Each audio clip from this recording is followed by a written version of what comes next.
My name is Joe Rodriguez, and I am the head of content and founder of El Tri Online from Bristol, Connecticut. And you're listening to VS Podcast. Represento mi bandera, lo grito por donde quiera. Mexicano 100%, no existe ni una barrera. Mucho menos nos separa una frontera. Con papel o sin papeles, yo vivo a mi manera. No me importa en cualquier país. Si el cielo se pone negro, gris. Escuchando a Gerardo Ortiz, celebrando fiestas patrias con dos Génesis. Cantamos mariachi y en acapela. Miramos a diario con los jefes, la pinche novela. Hola amigos de Pancho VS Army, aquí su Zargento with another episode of VS Podcast. Today I have Coronel and Ivan back together. We kind of, I don't know, it was like a parent, dude. I feel like my two co-hosts got like divorced or separated for a little bit. Ivan decided to get his revenge bot on, getting on the bike and then trying to get in shape. Or Coronel with himself to sadness with música triste, way. So welcome, Coronel. Welcome, Ivan. Come on back. How you doing? How you doing, guys? Reunited, and it feels so good, right? I mean, I think me and Ivan got separated for a little bit. I was clowning Ivan. I separated because he was getting a little hefty. Unas llantas que tenía, which is why he did the bike ride. He goes, I gotta get my man back. I'm gonna lose some weight, so I'm back here. Ivan, how's it going, man? It's been a while. It's good, thank God. Just here working, enjoying the weekend. And yeah, nothing new, not yet. Not yet. Yeah. Dude, we missed you. Welcome back, my friend. But you know what? Enough about us. We don't want to make it about us. It's about our community. It's about our partners, our good friends. And today we have a very good friend of ours. All three of us, right? We have a connection with Joe. Joe has been all over, dude. He's making moves. He's definitely, the hustle is real with him, but in the hustle of like making a difference, putting good content out there. And dude, it's been amazing to see his ride. So I just want to give a warm welcome from the land of Connecticut, which I don't even know there was Mexico's in Connecticut. Give it up for Joe. What's up, fellas? Yeah, there is Mexicans in Connecticut, man. I know. There's two now. I know there's two. One of them wears a mask. Yeah. Well, he counts as three. How are you doing, Joe? How's everything back east? Thank you very much for joining our podcast. Joe, founder El Tri Online, Mexico, La Selección, not just La Selección, Liga Mexicana teams, content in English. Thank you again. Welcome to the show. I remember the first time I met you guys was at that game in San Francisco, the Mexico versus Iceland. I said, you guys were some of the first peeps that I remember connecting with. I know that VS Army is a big part of the community. Obviously you guys are the official Porra de Mexico here stateside. It was cool, just getting to know some of you guys. Obviously, we've collaborated with you guys as well. Ivan, Zargento, you guys have worked with El Tri Online at one point or another. And I'm just excited to be here. That's what I wanted to say. So sorry if you guys didn't catch that. That's what I wanted to say. That I was excited to be here. No, we felt it. I mean, we felt the love coming our way there for sure, Joe. Yeah. Well, that's cool, man. Well, tell us a little bit about your, your basically your upbringing, dude. Where are you born and raised in Connecticut? I mean, just tell us a little about your backstory, and I always call it your origin story. Well, no, actually, I was not born and raised in Connecticut. I was born in Guadalajara, Mexico, and we moved to the States, specifically to Long Beach, in 1990. So that kind of gives you an idea of how viejo I am, but. Let me ask you this, Joe, real quick. How old were you when you moved over to Long Beach? I was 8 years old. Dude, I graduated in 90. I'm old. I know, Coronel's like, maybe there's somebody older than me. And he goes, nope, I still win. Find that person. So no, we moved out. Well, my mom brought us to Long Beach. My two brothers and myself.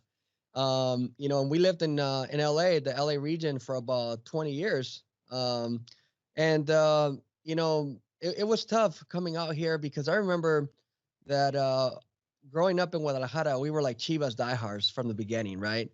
My grandfather used to take us to the games practically every other weekend. Whenever Chivas would play, he would take us to Estadio Jalisco and we would play. We would go watch the game. So I remember like in those late 80s, seasons that Chivas had like these really talented players.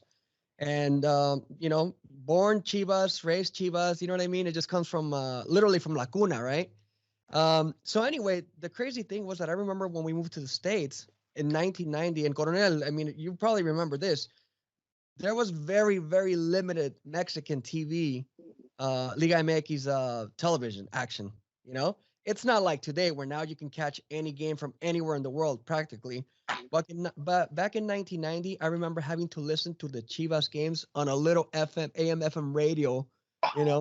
That's the way that I would catch the Chivas games. So that gives you an idea of how long or how far Mexican soccer has come in this country.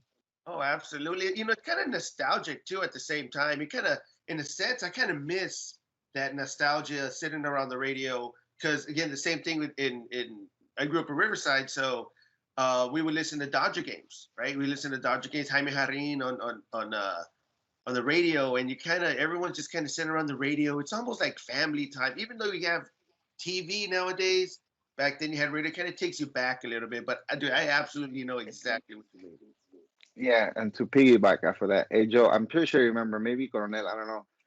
As a kid growing up, there wasn't many soccer games on TV, and if there was, it was either Chivas or America, and sometimes it wasn't even live. And I remember we would have to record it on a VCR because normally when the games were on, my dad had a game at the park, so we would come back, shower, get pizza, whatever, and then watch the game recorded.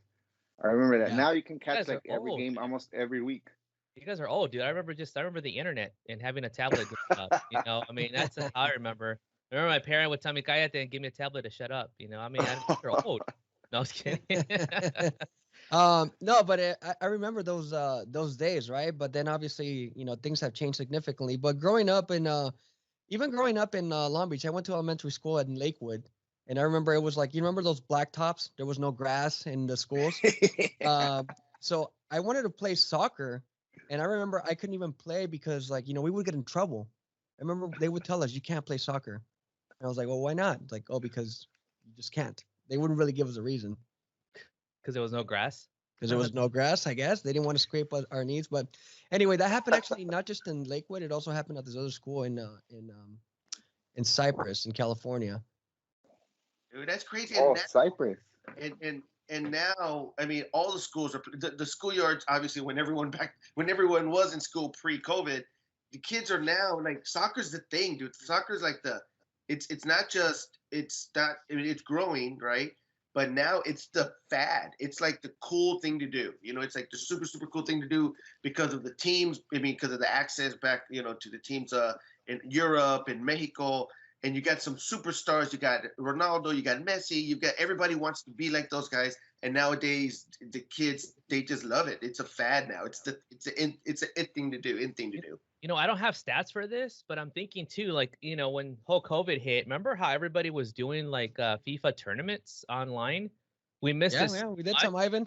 Yeah, I know we did. So much that we started doing, you started seeing even like the players, right? They had even like the players play against each other because there was no soccer for a little bit. And that again, in the virtual world, we missed it so much. We even I'm pretty sure, I don't know, we got to look up the stats here, but I'm sure it's got to be one of the top sports games out there, right? I mean, I think it's the top sports game around the world. I think. I can't worldwide, prove absolutely. it either. Worldwide. Yeah, right. For Okay. the U.S., maybe Madden, right? It's kind of like up there, but dude, No, Yeah? FIFA's still number one. yeah. People Yeah. remember Z, that a lot of people, they don't have to like soccer to like FIFA. So Yeah. anyway, so it was crazy. That's how it was early on, in during my time in California. But obviously, as more people started migrating and the population just exploded, soccer just became available everywhere. And it's interesting because, like, obviously, like many of us probably, like, I wanted to be a professional soccer player growing up, right? That's what I wanted to do. But we just grew up in a really tough financial situation, and it was really difficult for us, for my mother to pay for like these leagues. You know what I mean? It was a lot of money for us. I mean, like, when you think about it now, it doesn't sound like a lot, but $100 subscription for 3 kids, that's $300. Where are you going to get that kind of money? Especially like if minimum wage back then was like $4.50 or $5 or whatever that was. And, so it made it really, really difficult for, for us to even get an opportunity to play. So I think you're gonna hear me say the word opportunity a lot in this conversation, and this is something that I think I can relate to in many ways because the lack thereof has been a big part of my life. But also, I've been blessed that the last several years I've had more opportunities to, to change my faith, right?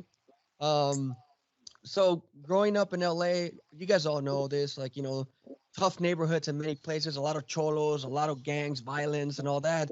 So when you grow up in these neighborhoods, that's kind of what you know, and you either have to be part of it or you have to like steer away from it, and at some point, when you like start flirting with those type of things, there's a big chance that you can get into a lot of trouble.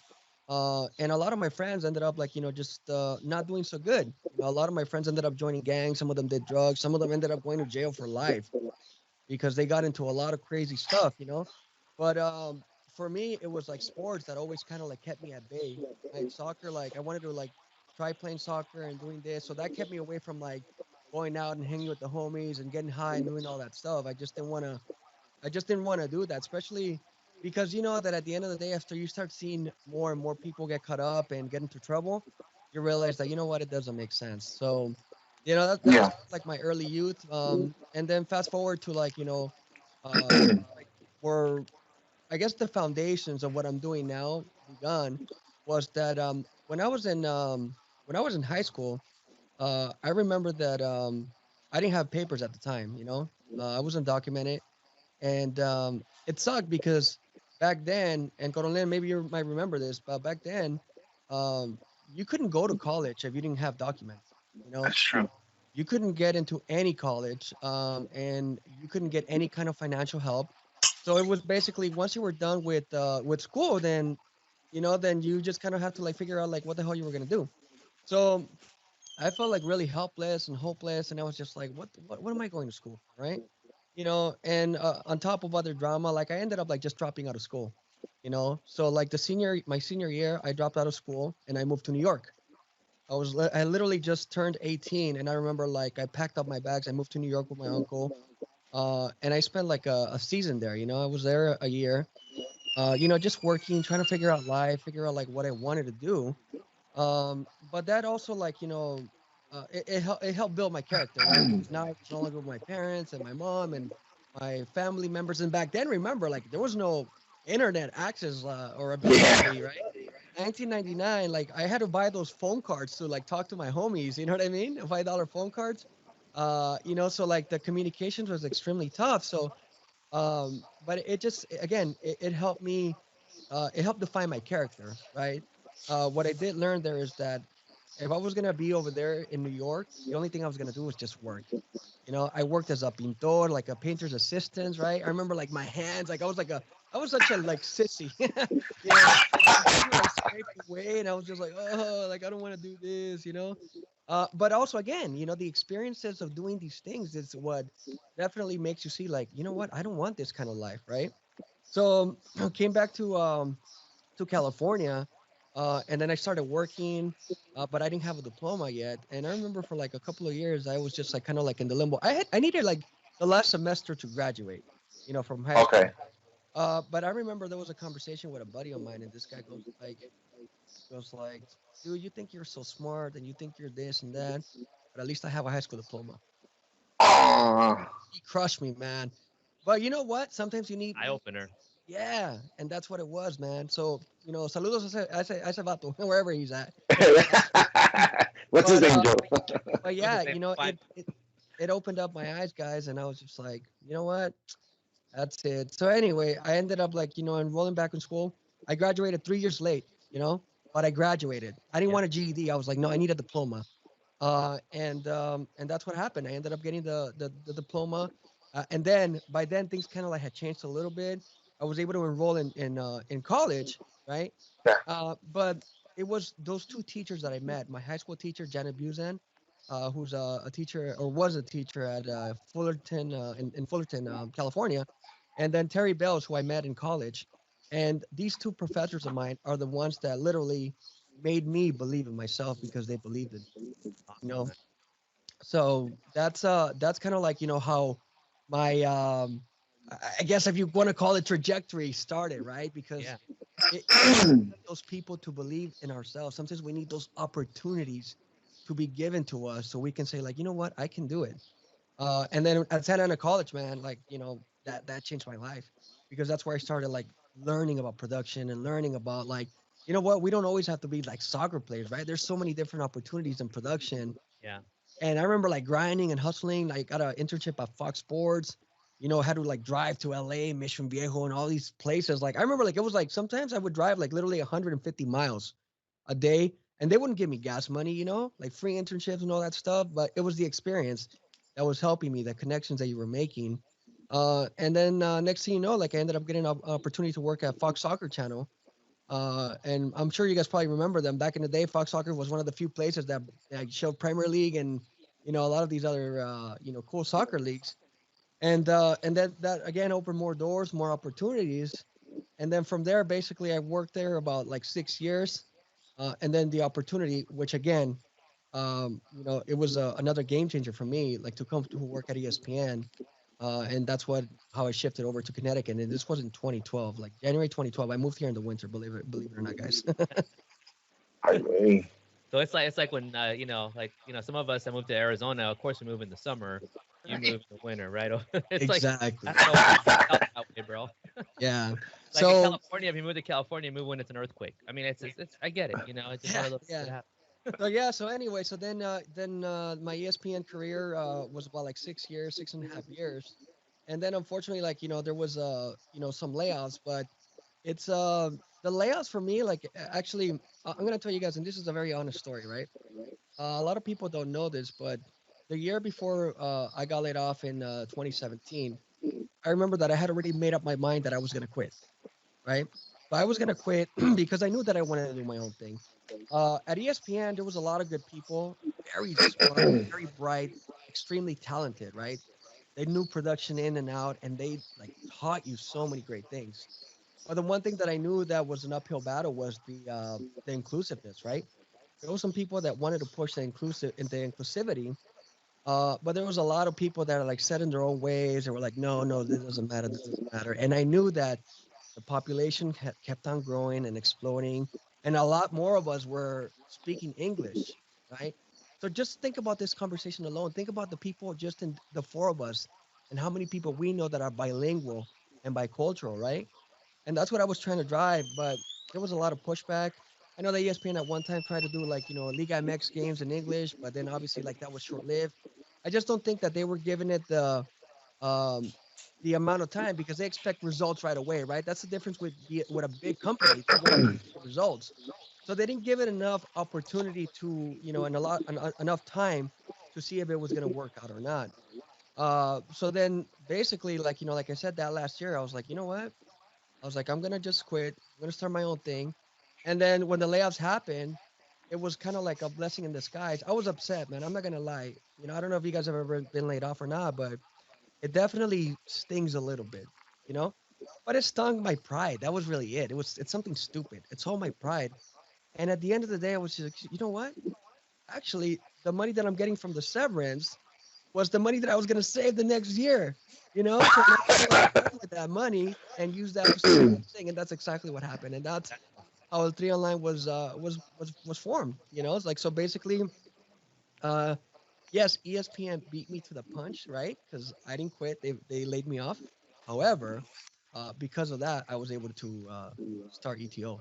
That's awesome, man. It's like one of those blessings in disguise, right? You just Absolutely. it's funny how you said that though. I was already planning it, but dude, it's that ego always gets to us, man. That pride. But I'm glad you overcame that, dude, and you're doing amazing things. And, and it's expanded a lot, dude. It's expanded a lot.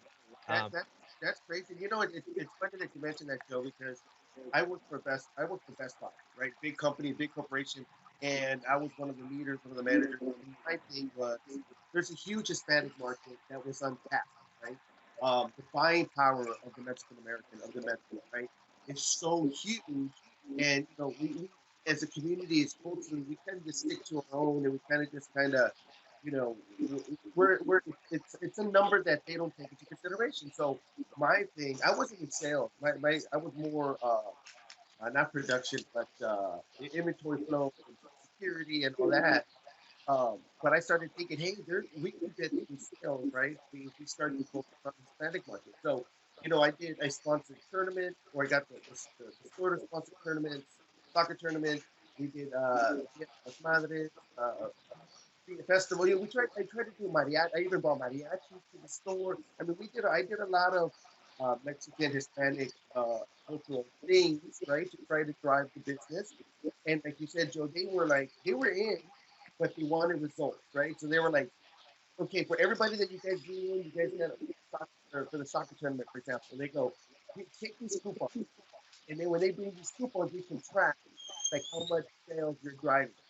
And obviously, Mexicans, they've got to gain your trust before they do anything. So obviously, it was going to be it was going to be a slow, but they wanted like immediate results. They see the results, they kind of just shut that down, right? And so, like you said, in that sense, it made me think of ESPN. They missed the boat. They missed the boat because everyone else jumped on the soccer fan, I mean, the soccer wagon, and it's exploding. Right? And to me, ESPN has done a poor job of that. And the only thing they have now is LeBron James. So that's all they talk about. I don't even watch ESPN. I haven't watched ESPN, LeBron James and the Lakers, because every time I turn it on, it's LeBron James and LeBron James and I'm like, or Tom Brady. or Tom Brady. Are they not? Do they not get it? Do they still not get it? But I know exactly what you're talking about, Joe. Yeah, it's crazy, man. It's crazy. But you know what? Let's just. I mean, I think it's a perfect opportunity, though. I mean, I think the journey of your school, I think we all can relate how we all, had that different journey when it comes to our education and a lot of roadblocks. Same thing with me. I I was undocumented as well, but I was able to get into college and able to, make something out of that opportunity. But dude, the thing that you're doing right now with DACA and the DACA grants, just got to give you big kudos. And I'll put up the image here. Tell us about how this came about, because where the deadline's coming up. I think we only have like a week or so. The 1st of March, is that Yep. is that the deadline? That's correct. Yeah.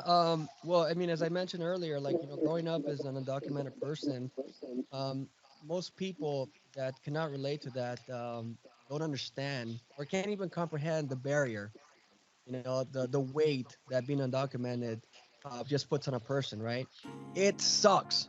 It sucks, man. It really, really sucks. So it's very personable to me. It's something that, again, I lived through, I experienced, and my thought, like, I've always been about, like, trying to help out the people who need it the most, right? And obviously, like, at the end of the day, like, you can't help everybody, right? And people they need to want to help themselves as well, right? But sometimes, like, people just don't have that opportunity to be helped, right? And originally our intention was to give away one DACA grant, because obviously at the end of the day, it's all about the money, right?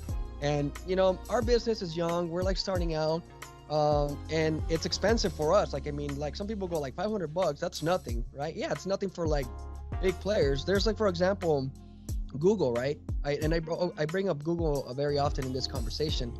Google apparently is going to give like $250 million or something like that to DACA, right? But what's $250 million to Google?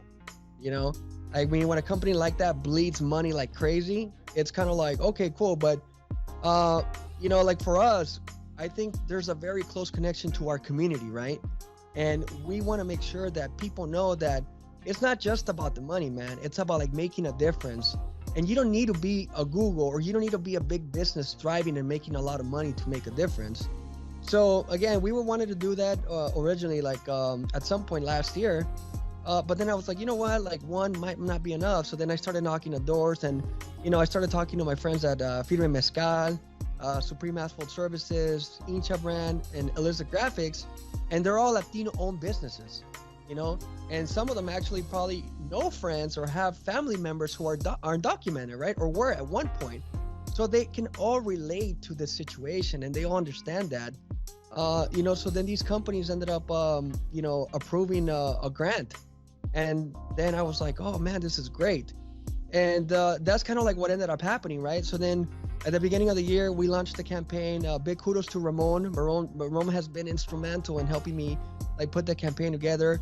He got us in touch with a couple of organizations that work with, with undocumented immigrants, and particularly DACA folks. So we kind of like thought we had done our full due diligence to making sure that we were going to do things right. And obviously, at the end of the day, you also want to create exposure for the businesses, right? Because you want to like help them out as well. You want to help them grow. So I think the mistake that we made initially was that we asked people to post, their video. And somebody on social media pointed out, oh, that's really dangerous, to ask people to post their video online. And I was like, I didn't see it like that. But when you take a step back and you look at it like, oh shit, right? The way that the political climate is now, maybe it's not such a good idea. So kudos to that girl. She knows who she is. She's listening to this. Look,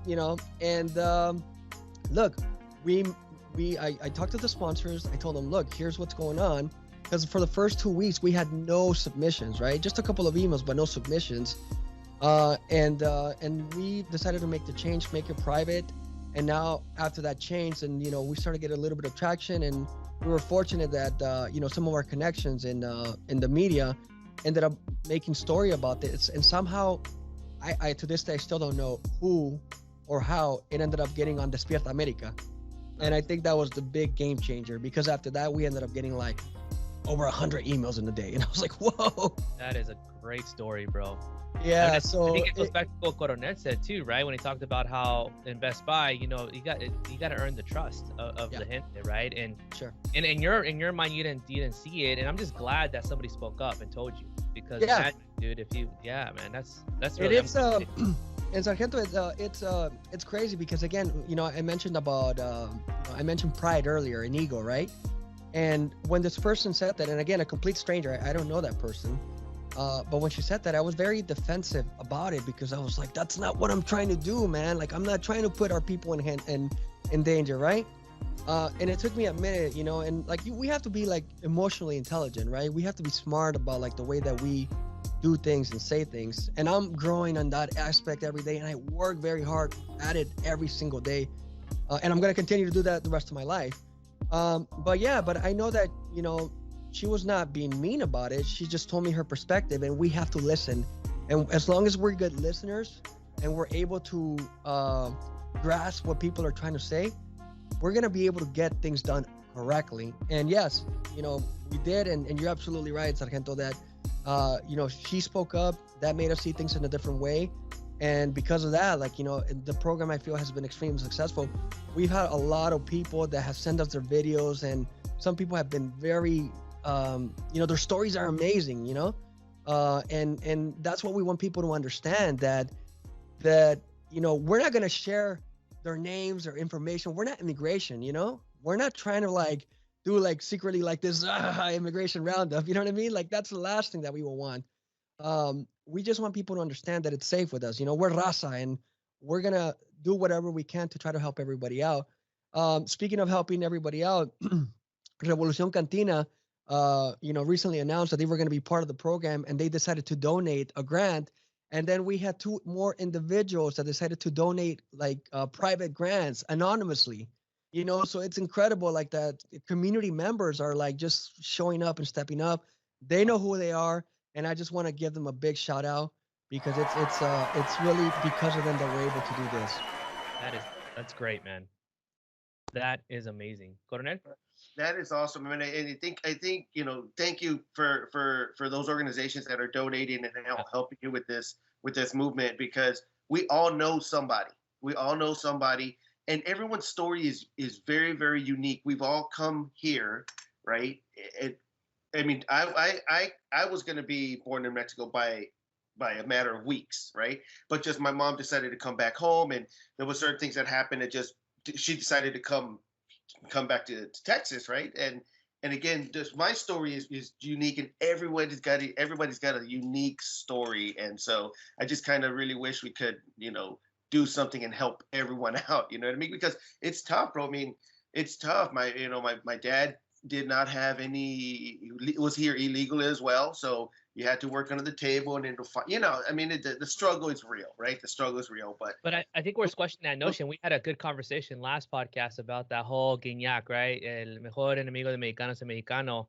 Well, I think doing this kind of stuff is reversing that, dude. I think we can, each of us, start making a difference and get away from that mentality that we're putting ourselves down. It's like, you know what? No, we're building each other up, and you, Joe, and so and us here, and and PVA and other organizations, we're starting to change that, and I think that's going to be hopefully in the future that's no longer the case. I agree. I agree 100%, and Ivan knows this very well. And Sargento, like you probably heard me at one point or another preach this. That's like the one thing that I have zero tolerance against. We are not gonna put a raza down. We're not gonna be envious of them. We're not gonna talk smack about them. People are successful. We're gonna praise them, and we're gonna show that we're not all cangrejos. We're not like that because we understand the struggle, and we know that most of the people that have made it, it's because they've earned it and because of their hard work. And on the contrary, we should be praising them. We should tell and showcase them, right? And you're absolutely right. Like that it continues to happen, and it's such an unfortunate situation. But with us, that is not the way that we are. On the contrary, it's more about like, hey, like who's doing what, right? And that's why we always like on our Mexican Soccer podcast, we try to get people on who we can showcase, right? Who we can show how they've excelled despite the obstacles, despite the challenges, because those are great stories that people should be hearing. I look at the African American community and the recent strides that they're making because they're all boosting each other out, and kudos to them, man. More power to them, and we're happy for them. But sometimes I feel like, Arrasa is kind of like, instead of like boosting each other up and helping each other out, we're not doing that. So we're here to absolutely erase that mantra, get rid of that, and let people know that no, dude, we gotta be better than that. We have to be the bigger man or woman and show people that we're not all like that. On the contrary, we're here to contribute and give back to our community, man. I agree. And man. I thought I was the only one that thought that. Cause I've been thinking that for years, right? I've been thinking that for years, especially since I started with PVA. Is I grew up in Southern California, predominantly African American, right? And they've, united, right? They've united with the unfortunate, like for example, just an example, right? The unfortunate events like with George Floyd and everything. Right. I mean, there's something happens like that, they unite, bro, and then we don't. If something happens with us, it's kind of like nobody wants. I think a lot of it has to do with probably immigration status as well. We don't want to ruffle anybody's feathers because we don't like, even if somebody has a crime committed against them, they don't call the police because they're scared. They're scared, they might get deported or you know what I'm saying, right? And it's sad and it sucks, but I think slowly but surely we're heading in the right direction, and hopefully we can make those strides just like the African American community has. And I know Ivan works in the school. He works in the schools. He sees a lot going on there. Ivan, what are your thoughts on the topic, man? I know you're definitely see a lot of stuff going on. Yeah, a couple of things going back to what Joe said. I think we can all relate to that. Back in high school, when you said that people were dropping out, it's true. I knew a bunch of people my senior year as well with like 4.2 GPAs that ended up not even going to school because they didn't have papers to go. And now things are changing because the way we are, I guess, our people had kids, so they have papers now. But even then, there's still a big influx of people coming in from Mexico and other countries that don't have documentation in order to work. And if you can't work in this country, it doesn't matter where you live, it's hard. You have to find a way to get paid cash or different means. We all know, we've all been through that. And another thing, Joe, what if somebody else that we know or somebody wants to get in touch to donate or help with another DACA grant? How can we do that? Oh, you could just have them contact me. They can message me, and they can do it however they like. One thing that I just wanted to point out too, going back to DACA, is that for us, this was never about making money. As a matter of fact, the only thing that we asked from our sponsors was just to cover the grant. We didn't ask for anything else. We didn't ask for like marketing or none of that stuff, right? And again, that's why I give big kudos and thanks to Ramon, because basically between him and I, we've handled like everything, and it's a lot of hours.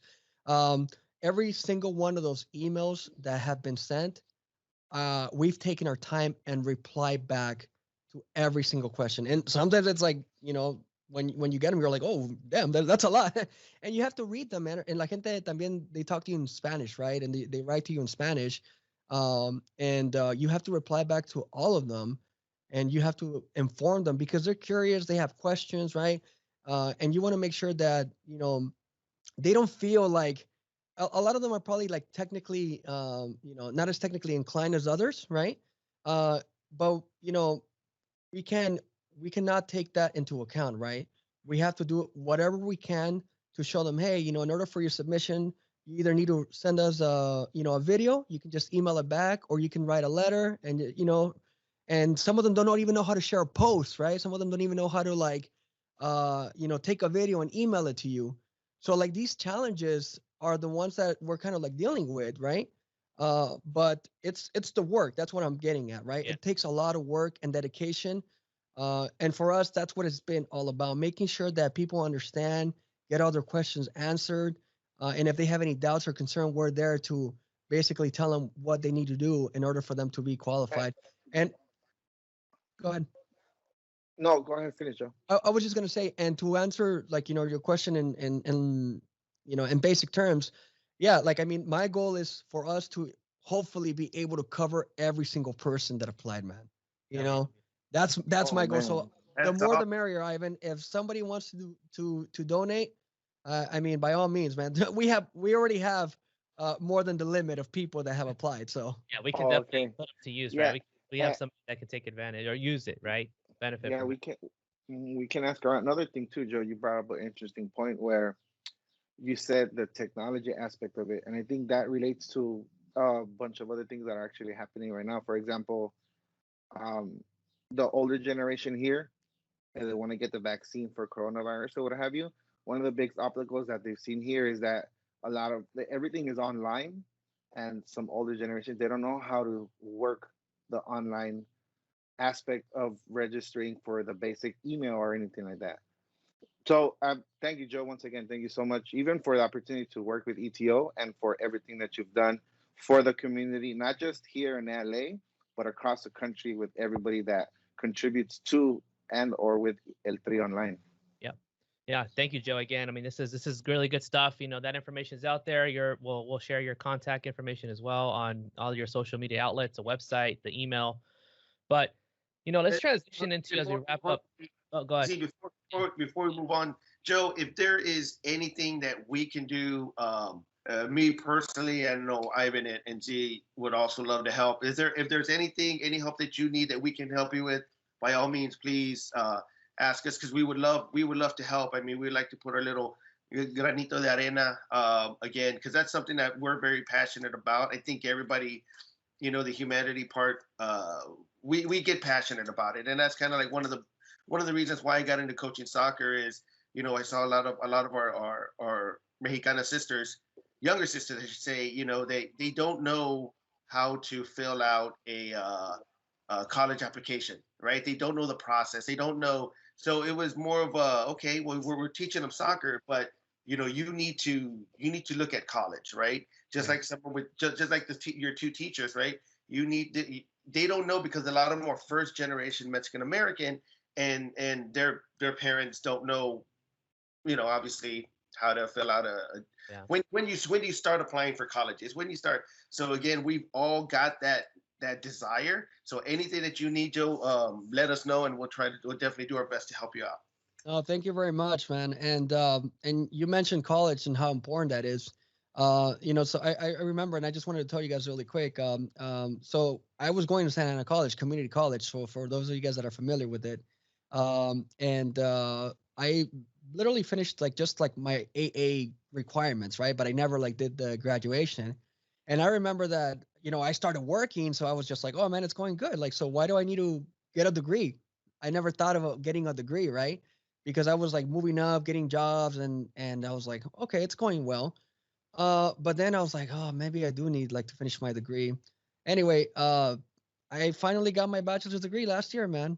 I graduated last year, man, after it feels like forever, it's never too late, man. It's never too late, so, but a lot of, like you mentioned, a lot of the people that, from our community, their parents aren't teaching them, or showing them how to apply or they're not like training them how to like, or prepping them to take their SATs or any of that stuff, right? Like you mentioned this earlier, like they barely know how to like, ride the technology. Like how the hell are they going to do that? The language is a barrier.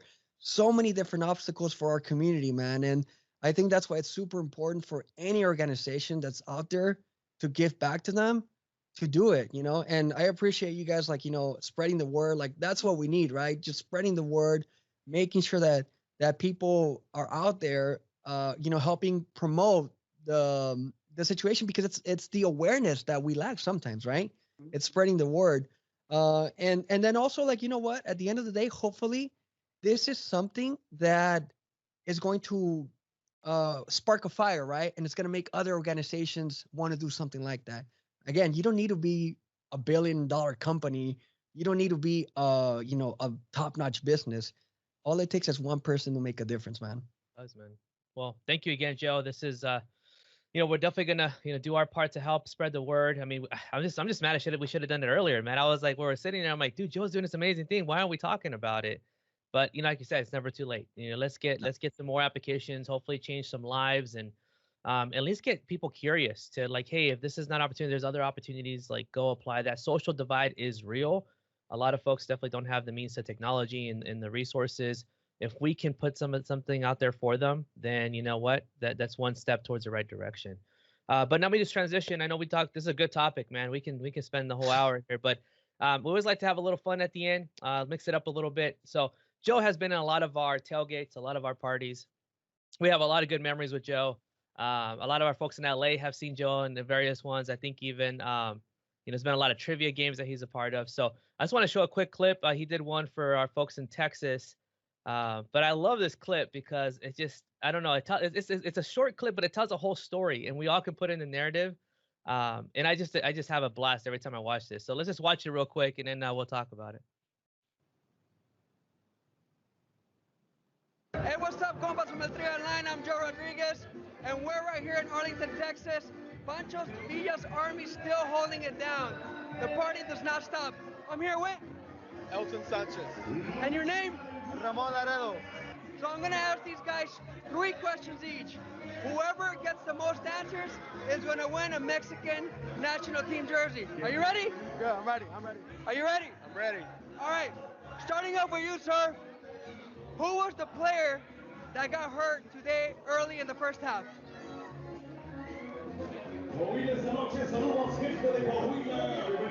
Stumped. I'm stumped. He stumped. All right. Today, right? Yes. Who was a player that got hurt early in the first half? Hector Moreno. Wow. Both of these guys suck.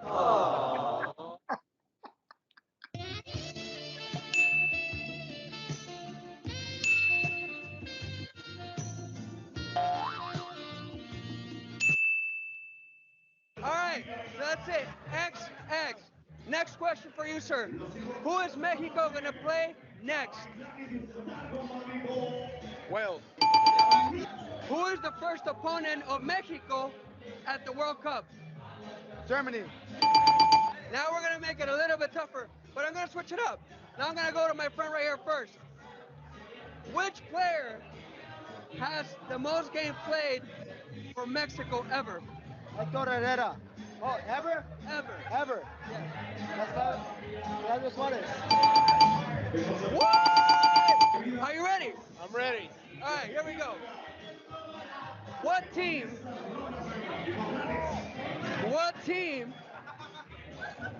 Mexico. What team does Hector Moreno play with right now? Málaga. Oh, I'm sorry. He's wrong. That means we got a winner. Yes, Daca. Hold up your jersey right there. So my man right here is the trivia guru. So here's your consolation prize. Hold that up right there. There you go. So everybody is the winner. Nice sportsmanship right there. So one more thing we're going to be doing is giving away another Mexican national team jersey. Now this is going to be courtesy of our friends, Supreme Asphalt Services in Southern California. So if you want to have a chance to win that jersey, make sure that you like our page, share this post, all right, and follow us. So everybody wins. Viva Mexico a las tres. Una, dos, tres. Viva Mexico! Yeah, that does it. Oh my gosh, dude. If that's not a story, then I don't know what is, dude. We definitely saw the build up. He got excited, and then the rejection, just like we always. That's hilarious. Dude, Ramon. You know what? Yeah, Ramon. Hey, but you know what we should try to do as well is try to get like Joe's transformation, because when I met him, Joe had long hair. I was about to say, man, that was a long hair ago. That's a great. Yeah, and his transformation from to now. So to wrap up, Joe, we're gonna play a game with you, man. You've been playing games with our squad and doing all these things. We're gonna play a game, and the winner, you're gonna get a date with Coronel. That's it. All right. Exclusive date with Coronel. We just had Valentine's Day. All right. So here's the game. It's called. Let me pull it up. I will be the host here. Welcome to today's episode of Are You LinkedIn, bro? So I don't know how often you watch your LinkedIn page, but I am not. You better not go to don't go to your page right now. I want to know how well you know your LinkedIn page, your professional social media page. Okay. Ask some questions. See how correct you are. Cool? You game? All right. All right, here we go. First question. What is Joe's LinkedIn picture? So, Joe, which one's your LinkedIn picture? Is it A through D? A. A. Coronel, is he right? Or which one do you think should be? I don't know. It's got to be A or D, because D looks good in D. Okay. It's good in D. Joe looks good in the D. Okay, cool. Ivan? D. C. Okay, you think it's C. C. All right, here we go. Well, Joe, you know yourself very well. That is correct. You are 1 for 1. It's funny, I kind of look at this and I look at that game where it's like, okay, that's his LinkedIn page, that's his Facebook page, that's his Tinder page, that's his IMDb page, right? Like, it's like his professional headshot right there. Love it. All right, Joe, next question. What is or are Joe's top skills that you listed on your page? Is it radio host, storyteller, negotiation, management, or all of the above?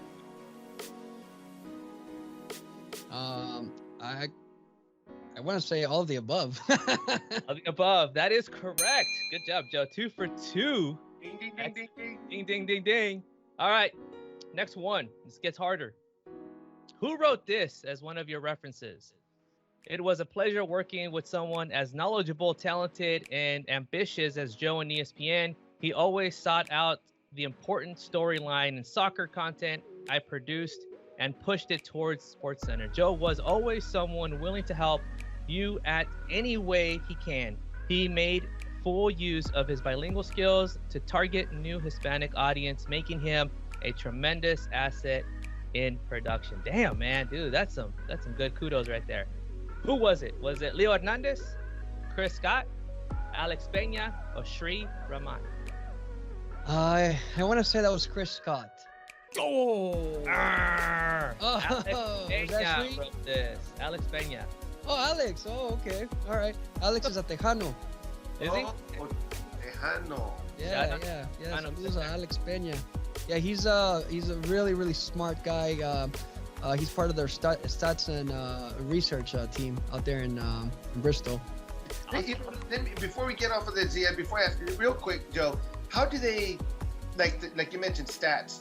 Do they spend hours like preparing for a particular show or a particular event, like the stats guy, right? Like sit there for like hours for a small segment, or how? What's that like? It really, I mean, they have a massive department. You know, that's one of their bread and butters. So basically, what they do is they assign people pre-production days, and they do it based on leagues and then also games. So they break it down like that. You know, it's something like big picture. Sometimes for example, like the Super Bowl packages, I remember those things being like about 50 pages long. Holy smoke! You know, but like for example, like an NBA NBA game, your run-of-the-mill game could be maybe like, I don't know, like 3 to 4 pages. You know, and then the Liga MX packages were like a page. You know, for all the games. If I can time travel, I would go back to that department and get all the stats to just put some wagers on everything, bro. Yeah, right. Yeah. All right, last question. All right, Joe, you got this, man. You can redeem yourself with this final one. Who is not our mutual friend on LinkedIn? Is it El Coronel, Brooke Aguirre, Carrie Peña, or Leti Cole? Who's not our mutual friend? Mutual friend with Villa's army or with Me, just with me. just with you. Okay. Yeah. Maybe I want to say Carrie. Carrie Doesn't sound Peña. familiar. Coronel, do you have a LinkedIn page? No. So that is Coronel. Oh. Off LinkedIn. I got fired from LinkedIn, bro. I don't know how you get fired from. I would think that I would be friends with El Coronel, but I guess that makes sense now, right? I can't be friends with somebody who's not there. Because LinkedIn is a professional, right? Like I'm a big goofball, man. If anybody knows me, I'm just a freaking clown. So like, He's gonna be posting stuff that is not appropriate for LinkedIn. They're like, what is he posting, dude? Like, cause these videos, y no sé qué, desmadre. I mean, I've got to get a LinkedIn page, I guess. I don't know what. I mean, it's a professional one, right? Like all my friends that are professionals have one, and I'm almost scared to post my. I got nothing to post on it. Hey, you got a lot of things to post, man. You do, man. You got a A lot. Oh, jeez. Coronel, I don't even think you're not alone. I'm not even sure if I even have a LinkedIn page either. Yeah. That's what I'm. All right, that's our. LinkedIn's getting very social too now. I noticed. I mean, it is like a social media platform at the end of the day, but professional. But I've been seeing a lot of people post, stuff that you would probably normally not see on other than Facebook, right? Yeah. And people get a little bold behind the keyboard. You know what I'm saying? People get brave True. behind Just a little bit, man. just a little bit. There's a lot of keyboard warriors out there, right? Thank Yes, you. Thank you for playing with us, man. This is great. I said, dude, I'm gonna throw some curveballs at him. I mean, I could talk. If I do anything soccer, Joe's gonna get it right. This guy's like a wealth of knowledge when it comes to soccer and teams. In Guadalajara, dude, he's a Chivas fan. Of course, we're gonna invite him, dude. I mean, we want to make sure we get the right people here, right? The right fans. Joe, let me ask you a question. I love your design, El Tri Online, with the Aztec calendar in the background. That's a super, super cool logo. Let me ask you a question about La Selección. What is your favorite El Tri jersey of all time? And player. Oh, wow, that's a loaded question, man. Actually, you know what? I can I say something about the logo really quick? Yes. Well, the logo actually, my brother designed it. Oh. So he was the one that put it together, and my good buddy Alex Rodriguez, no relation. He's the one that fine-tuned it. Okay. So I don't know if you guys remember the original logo. Actually, it was on that video. In that video, yeah. Yeah, and then my buddy ended up fine-tuning the logo. So kudos to both of them for making that happen. I have no artistic creativity whatsoever. I only told them, hey, I want to ask the calendar, or something like that, and then this and that, and they just did their magic. You know what I mean? Yeah, it's fresh, man. It's clean. But as far as my favorite jersey, I don't know. I really have a tough time with that one. We did that tournament, remember, Ivan, that bracket? But I always loved that 94 jersey. I mean, that's one to not, I think it's also special because that's one of my earliest, World Cup recollections. And, I remember when Luis Garcia scored, you know what I mean? Like against Irlanda, that was money, man. That's probably the one that I would go with. But I do like the black one too, though. The black ones are fresh. You remember when they made the black one with the red and black stripes? Yes. I think it was for South Africa. Yes. So I think those two. Yeah. Those two. But player? Yeah, I did. Man, that's even tougher. I like Rafa Marquez because a lot of people want to have my bun would call me the wannabe Rafa Marquez. But it's tough, man. It's tough because there's been so many. I didn't get a chance to watch Hugo Sanchez play at his prime. But obviously we know that he's been one of the few that has literally torn it up. He teared it up when he was in Europe. I don't know. I don't know. El Maestro probably Benjamin Galindo, but that's again goes back to my childhood with Chivas. Those free kicks that he used to take, man. Oof. That's a Galindo shirt right here. Galindo. Oh, there you go. There Yeah. you go. Crazy. Yeah. So probably Benjamin Galindo, man. Benjamin. If you guys have ever seen or remember Benjamin Galindo when he used to play with Chivas, man, he had this lethal free kick, man. Money all the time. But if you guys haven't seen him, YouTube his videos. Yeah, no, definitely. Oh, I remember him. I trained him. I mean, gee, that's that. There we go, Coronel. No wonder, man. That's you have some talents that we don't even know about. I know. Hey, you know what? Again, I know we're coming to the close of the show, but just a couple things. I just realized this. Mexico has some of the badass goals in World Cup play. Or not even World Cup play, just some La Chilena, Raul Jimenez, I think it was Negrete, a World Cup goal against Bulgaria. 86, yep. Dude, just some bad. Borghetti against Italy. Yeah. And even not even World Cup, but like Gio, like we've got some Mexicanos got some badass goals, bro. Like I mean, they're like top. To me, they got to be at least top 20 goals of all time, like selecciones, dude. I mean, we've got some badass goals. I don't know why I just thought about it. Oh yeah. Actually, if you think about it, right? There's an article that Ramon put together for Tri Online for the top 10 goals of the decade, or not top 10, but like just like top goals of the last decade. If you guys ever get a chance to check that out, I mean, he gives you a nice breakdown of like some of the golazos. So even in the last 10 years, right, from the last decade, there's a ton. Yeah. In that alone, you know. So it's crazy, man. But you know, again, I think a lot of people just don't give enough credit to Mexico, man. You know, and it's because ya merito nos está matando, and it keeps on killing us. Yep. And it's one of those. We need to win that one. We need that one. Dude, if they win that one World Cup, oh my God, I think I would probably die in peace. I want to be alive for that, dude. That would suck. You know what I tell people, and I used to tell these to the people at ESPN, right? That they were all like these diehard, hardcore, like, you know, Red Sox or Yankee fans or Cowboys or whatever, right? I used to tell them this. Honestly, the fanatic, right? And I'm talking about, like, there's a big difference between a fanatic and just like the casual fan, right? But like the fanatic, right? Of the Mexican national team would be willing to trade every single title that his favorite club teams have ever won for one World Cup. Easy, hands down, no problem. You know? That's like the ultimate prize, I think, in my opinion. That's like the ultimate, you know, championship of everything. Yeah. Yeah, like, you know, and I love the Dodgers and you know, all my other teams, the Lakers, but I would like trade all of those titles, all of them, put them in a bag just for one World Cup. Wow. Yeah, I think 99% of the people agree with you. I would agree with that as well. Yeah. But not the Yankee fans though. I know, right? Right. That's a claim to fame. 27 titles or whatever. Dude, like my dad says, ya cuando gane México el mundial se va a acabar el mundo. Like, I feel bad for HP and Santa Ana, man.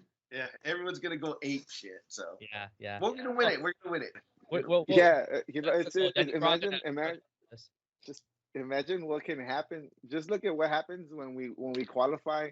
Like after the group stage, you know, we celebrate like we won the World Cup. Now imagine that we actually win. Imagine what the Mexicans are gonna do. They call it earthquake. So I think it's just coming next. Who knows, man?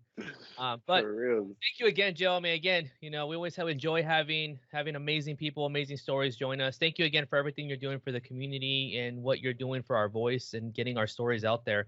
Any final thoughts? Any shout outs? Anything you're working on you want to tell us about? I mean, again, I want to thank you guys for giving me, you know, this opportunity to join you guys. You know, obviously look forward to continue to collaborate with you guys in any way. Really hoping that, you know, COVID eventually is put behind us, and we can all get back to the games. That's, you know, the biggest thing that I'm looking forward to, because it's going to allow us to connect with our community once again. You know, having that person to person, it's just so different, you know, than these Zoom calls. And then obviously, like, once we get, you know, away from that, maybe, you know, you guys can come out here to Bristol and, you know, do a show from here, you know, from Bristol, Connecticut. So that's the stuff that I'm kind of looking forward to. And as far as like, us at El Tri Online, we want to, just thank everybody that has supported us, and hopefully they continue to support us and understand that for us, it's going to be an ongoing thing. It's not just a one-time thing that we're doing this DACA thing. Like, we want to make sure that the community knows that we are part of them. And we're little, but slowly but surely growing. And hopefully in the future, we can be one of those major companies that grows, but because of the community and because we were able to give back to them from the very beginning. So we're excited, man, and these opportunities that you guys give us and anybody else gives us to share our story, it just really makes us happy, and definitely helps us out. We have a lot of plans in the future, we'll see. We're not fortune tellers, right? But the only thing that I do know is that we're going to continue to work extremely hard, just to bring you guys the best Mexican soccer content out there. Excellent, man. Well, we're looking forward to it, man. Sky's the limit, dude. We definitely are pulling for you all the way. So, Ivan, any final thoughts? Any shouts? I got a couple of shout outs. I know I put a couple of scarves in here. But I have Fresno. I think I have pretty much everybody. I need a Phoenix scarf though. So shout out to all the battalions. Joe, thank you so much for giving us time, because I know you're super busy with ETO. And once again, anything we can do to help, just let us know. I know you guys, specifically us, or however you want to put it, El Tri Online provides a lot of soccer content from like either Europe, Liga MX, or MLS, what have you. I think a way that Pancho Villa's Army, there's two ways that we relate with El Tri Online. Obviously, is football, and the other part is cultura, which is one of the things that a lot of people ask why Mexico over USA or what have you. But I think we're grateful for what this country has provided for us with education-wise and work. But we want to continue to, I guess, provide the cultura that we had in Mexico to this country, so we don't forget where we came from. Yeah. So I think if you can, once again, let us know anything we can do to help. Just let us know, Joe. Yeah, thank you, Ivan. Well said. All right, Coronel, what do you got for us? Well put, Ivan. Well put. Again, Joe, thank you very much for joining the show. For everyone who's following Via's podcast, you can follow Joe on El Tri Online on Facebook, Instagram, Twitter. Am I missing anything, Joe? I think that's TikTok. LinkedIn, right? El Tri Online. You catch their shows. I believe it's every Tuesday. Usually I'm at work when I'm trying to watch it, and you've got your guest Super Mojado. Shout out to him, and shout out to everybody, to Ramon especially too, for all the help he's done. He's helped you with, and we wish you nothing but the best in the future. And again, like Ivan said, we're here to help you. El Tri Online, check them out. Great stuff. Yeah, thank you, Coronel. Well, again, I just want to thank you for joining us. Again, follow them on all the platforms. Don't forget to like our page, to follow us as well, so we can continue to bring you amazing guests like Joe. But from Connecticut all the way to LA and Phoenix, aquí es Zargento, signing off. Hasta la próxima, amigos. Don Vicente, un chingón para cantar. Jimmy humilde, que historia para contar. Y hay un chingo de estrellas difícil para terminar. Y la banda norteño, nos enfiestamos. Son las 3 de la mañana y no paramos. La cerveza en la hielera las enfriamos. Y aunque lleguen los azules, nosotros no nos calmamos. Thank you, Joe. Appreciate that. Cool, man. Did the Wi-Fi stay strong enough? Yeah. I think it's one of the antenna where you have to you were staying perfectly still, because if you move a little bit, it was.